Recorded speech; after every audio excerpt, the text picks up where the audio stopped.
नई कहानी आंदोलन से निकली उषा प्रेवंदा की चर्चित कहानी वापसी कोर्स में है।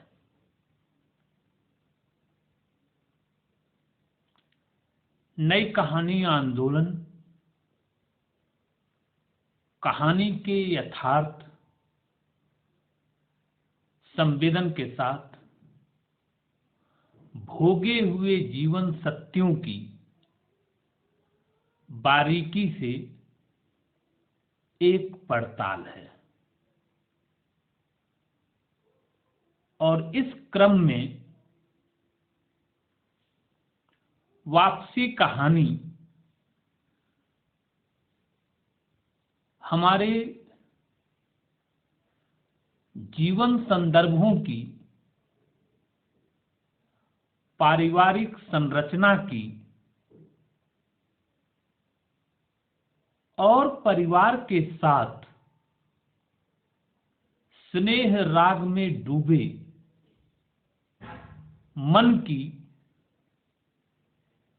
एक ऐसी जीवंत कहानी है जिसमें हृदय पर लगी टीस, मन को लगा हुआ धक्का, एक संसार में एक घर में आने के बाद पुनः अपने उसी संसार और उसी घर में चले जाने की कहानी है। वापसी का मतलब कहीं जाकर वापस फिर पुनः अपने स्थान पर आ जाना, यानी एक जगह से दूसरी जगह के लिए यात्रा हुई है और यह यात्रा जिस अभिप्रेत से, जिस उद्देश्य से, जिस लक्ष्य को लेकर की गई है, वह लक्ष्य, वह अभिप्रेत जब पूरा नहीं होता और मन को एक बड़ा धक्का लगता है तो मन अपनी उसी वापस दुनिया में चला आता है जहां वह पहले था। यानी एक था से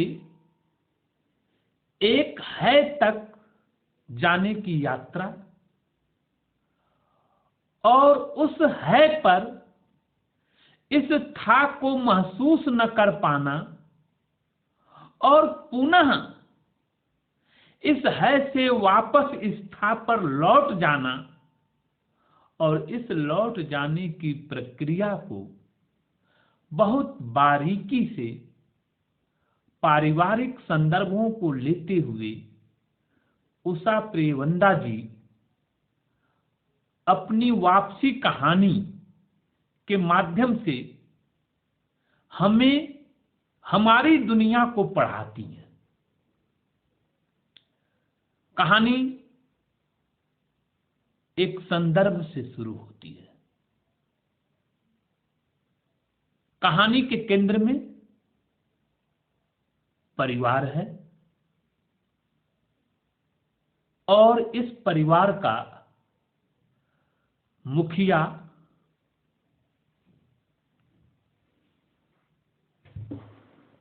गजाधर बाबू,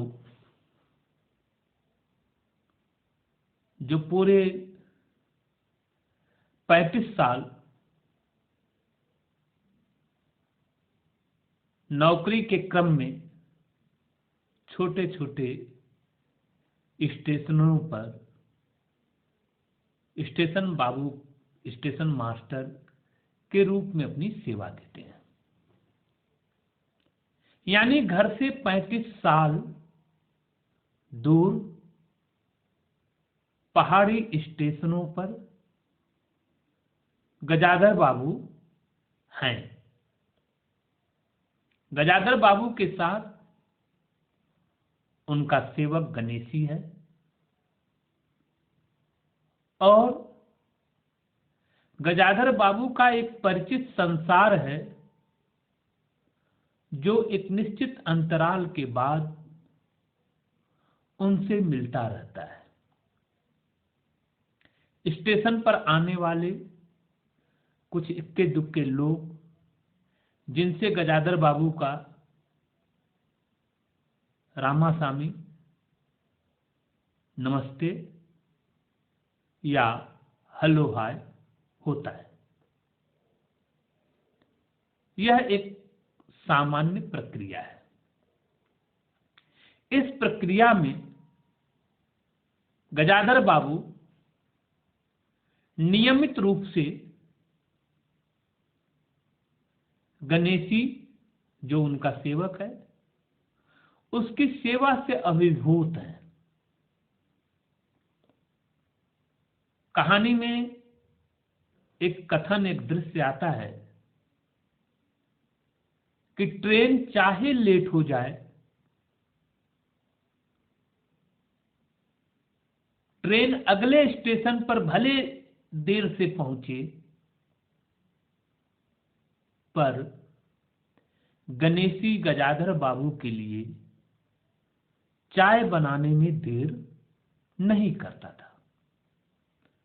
और वह गणेशी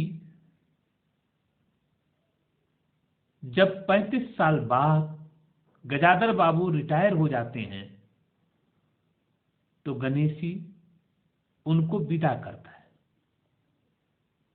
उनके बिस्तर बांटता है, एक बक्सा है और साथ में बेड को लपेटकर बांधा गया बिस्तर, और एक डिब्बे में गणेशी कुछ लड्डू रख देता है, ये कहते हुए कि पत्नी ने साहब को लड्डू बना के दिया है, उन्हें लड्डू बहुत प्रिय है। और इस तरह की बातचीत से करते हुए गणेशी स्टेशन मास्टर गजाधर बाबू को छोड़ने के लिए आ जाता है। पहाड़ी स्टेशन से चलकर गजाधर बाबू शहर में अपने घर आ जाते हैं।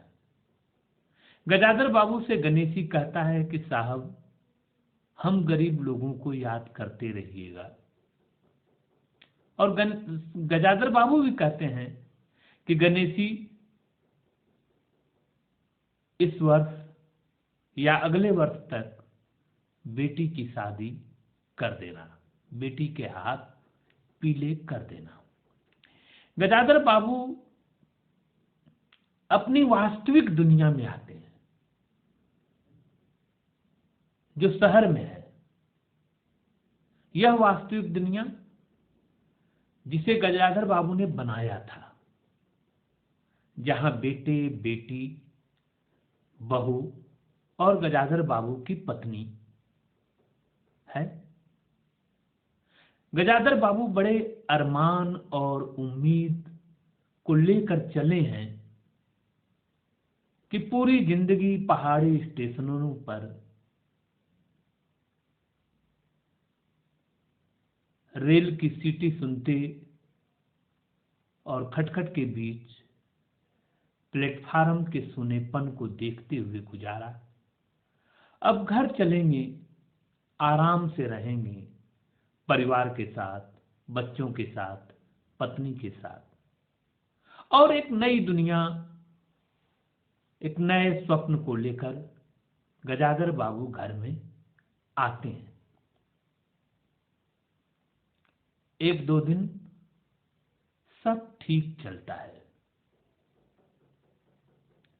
पर गजाधर बाबू को यह लगने लगता है कि घर में वे अवांछित है। यह छोटा सा घर अपनी एक दुनिया बना लिया है और उस दुनिया में गजाधर बाबू के लिए कहीं उस तरह से जगह नहीं है जो जगह सोचकर वो आए थे। ठीक है, गजाधर बाबू को एक छोटी सी चारपाई दे दी जाती है, मानो ऐसा लगता है कि गजाधर बाबू इस घर के मेहमान हो। जो मुखिया है उसके साथ व्यवहार उसके ही बेटे, बहू, बेटी और पत्नी द्वारा इस तरह से किया जाता है कि लगता है कि गजाधर बाबू इस घर के लिए मेहमान हैं और मेहमान की चरपाई लगा दी जाती है। घर में कहीं जगह नहीं मिलता तो बैठक में गजाधर बाबू की चरपाई लगा दी जाती है। गजाधर बाबू चारपाई पर लेटे हैं, आसमान की ओर देख रहे हैं, छत की ओर देख रहे हैं।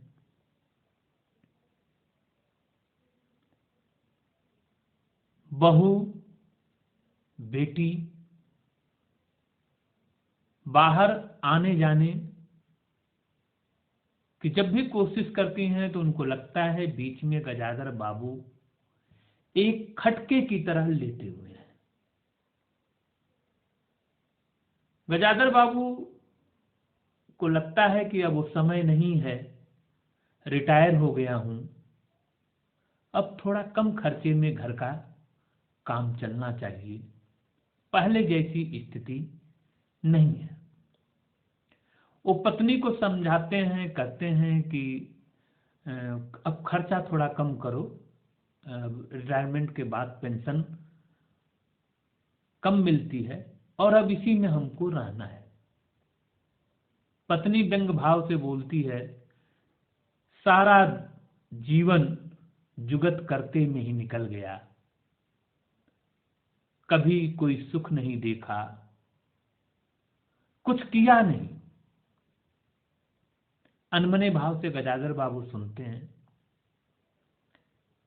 गजाधर बाबू को लगता है कि अब इस घर में नौकर की क्या जरूरत है, घर में 3-3 आदमी हैं, बेटा नरेंद्र है, खुद गजाधर बाबू हैं,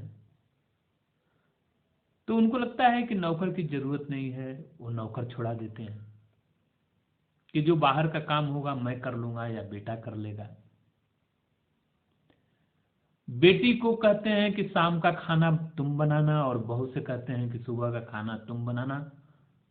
तुम्हारी माँ अब बूढ़ी हो गई है सेवा करते करते, अब उनको थोड़ा आराम तुम लोग दो।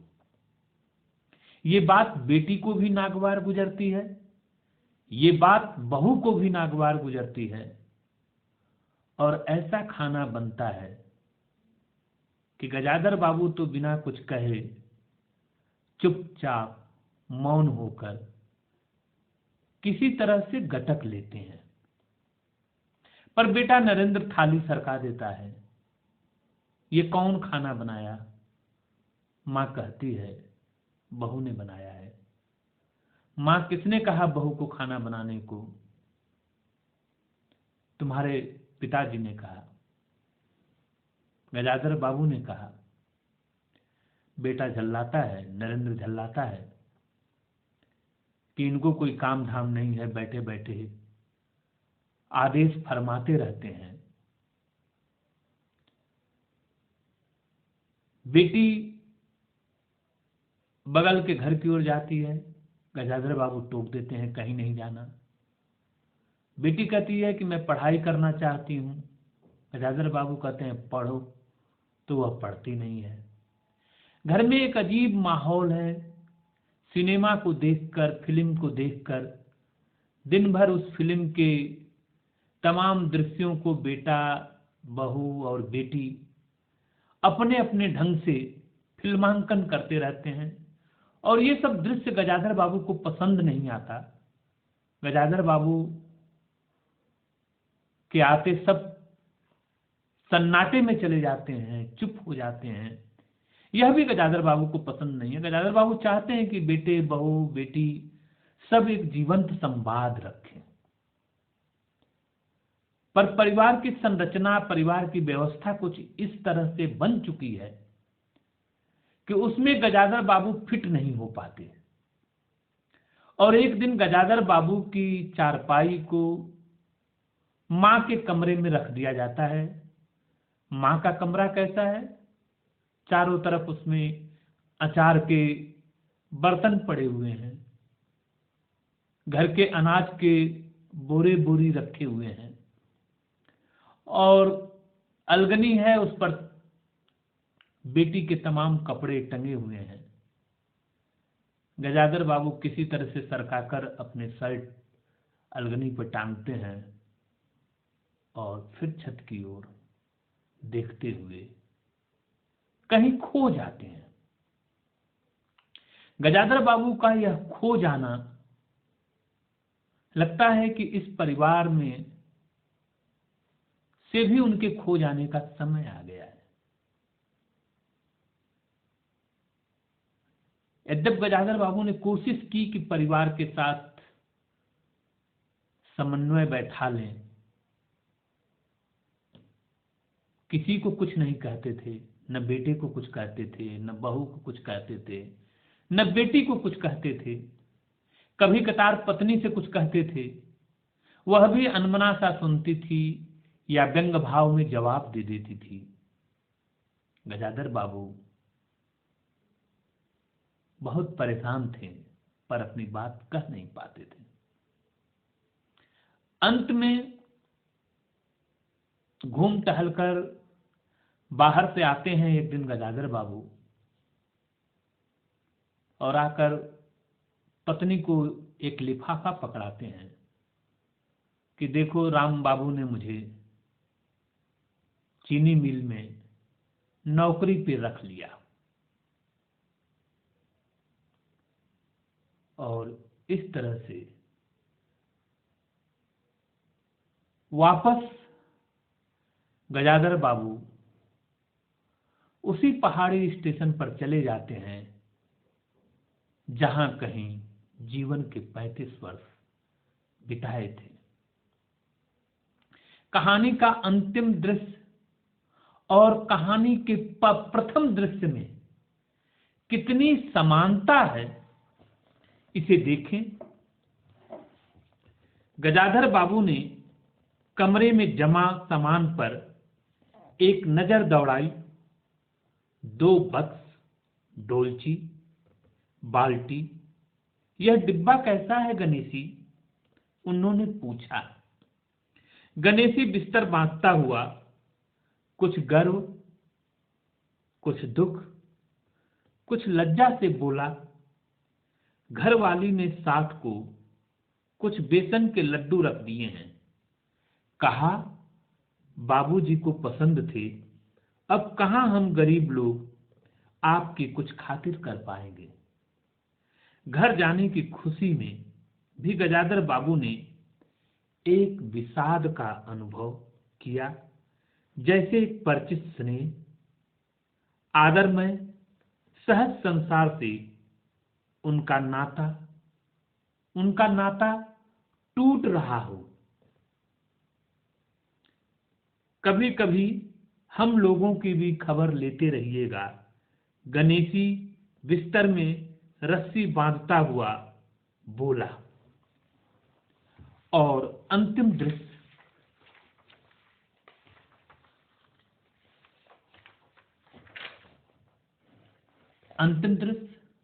एक दृश्य गणेशी जो सेवक है, वह गजाधर बाबू के साथ किस तरह से पेश आता है, और यह दूसरा दृश्य है जहां से गजाधर बाबू की वापसी हो रही है। और ये वापसी कहां से हो रही है? घर से।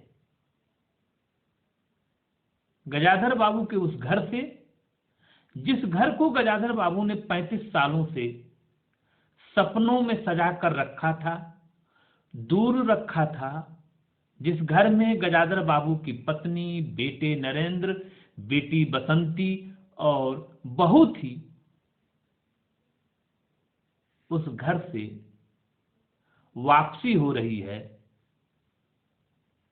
इस वापसी में और 35 साल के नौकरी के दौरान सेवानिवृत्त होने के समय में गणेशी के द्वारा किए गए विदा को देखने के क्षण और इस विदा, इस वापसी को देखने के क्षण में देखिए कितनी समानता और कितना अंतर है। नरेंद्र जो गजाधर बाबू का बेटा है, नरेंद्र ने बड़ी तत्परता से बिस्तर बांधा और रिक्शा बुला लाया।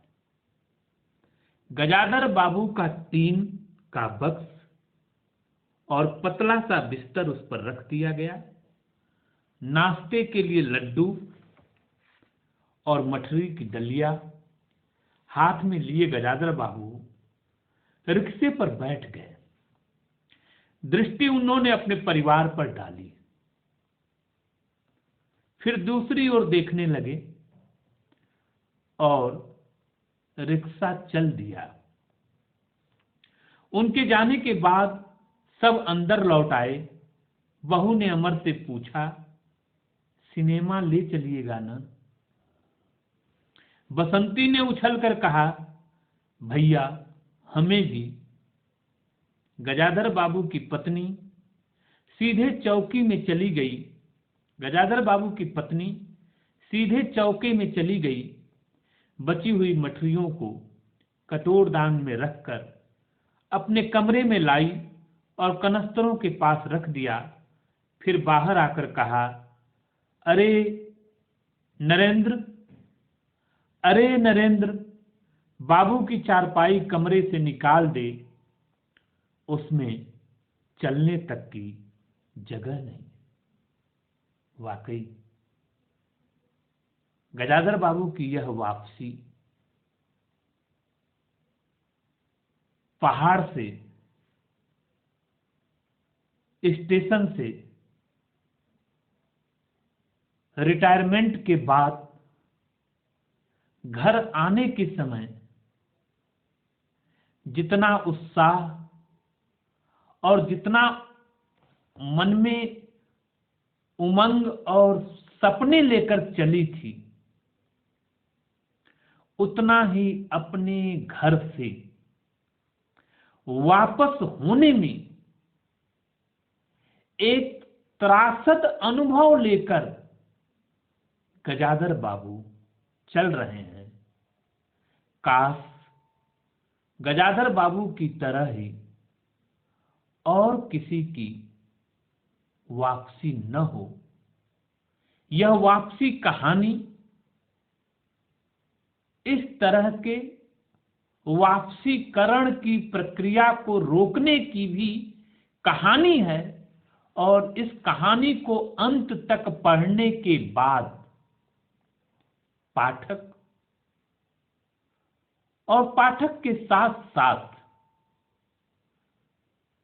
जो भी संवेदनशील प्राणी इस कहानी को पढ़ता है, वह वापसी के झन्नाटेदार तमाचे से इतना आहत होता है कि वह नहीं चाहता कि फिर किसी का गजाधर बाबू की तरह वापसी हो।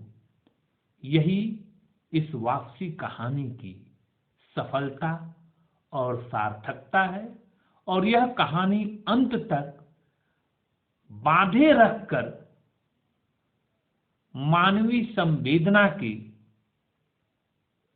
उस तंतु से हमें जोड़ती है, जो तंतु परिवार नाम की संस्था को मजबूत करने के लिए बने हैं।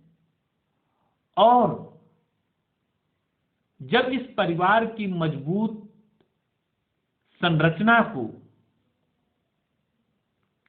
अनदेखा कर दिया जाता है या उसमें उठने गिरने वाली हिलोरों पर नजरें नहीं होती, तो गजाधर बाबू जैसे परिवार जन्म लेते हैं और ऐसे परिवार न पनपें, इसके लिए भी वापसी कहानी सावचेत करती है और एक भोगे हुए यथार्थ क्षण की यह जीवंत कहानी है। और इस तरह की जीवंत कहानी से साक्षात्कार नई कहानी आंदोलन के दौरान एक से बढ़कर एक कहानियों में हमारे कहानीकारों ने दिया। उन्हीं कहानीकारों में एक बड़ा नाम उषा प्रेमंदा का है, जिनकी कहानी वापसी के पाठ से, वापसी की यात्रा से हम सब गुजर रहे हैं। और अंत में बस इतना ही कहना चाहूंगा कि वापसी की पुनः ऐसी वापसी न हो। धन्यवाद।